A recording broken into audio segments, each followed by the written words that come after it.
Hello guys, welcome to my new mini blog. তো আজকে আমি ঘরে বসে বসে ভেবে পাচ্ছিলাম না যে কী করবো, তাই একটা ব্লগ চালু করলাম। আর তারপরে আমি বেরিয়ে গেলাম পুচকেটার কাছে, আমাদের মামার ছেলের কাছে। আর কালকে রাতে আমাদের এখানে খুব বৃষ্টি হয়েছিল বলে ঘরের সামনে অনেকটা জল জমে গেছে।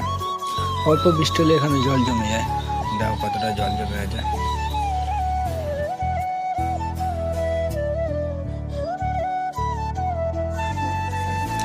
তো চলে গেলাম মামার ছেলের কাছে। আর ভেবেছিলাম ও ঘুমিয়ে আছে, কিন্তু না, জেগেছিল।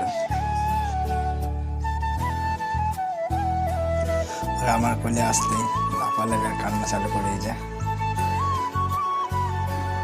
তারপর খালি গাছের পাতায় হাত দেবে।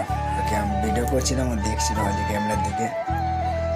আর মুখ দেখো, মুখটা কিরম করা শিখে যাবো নতুন নতুন।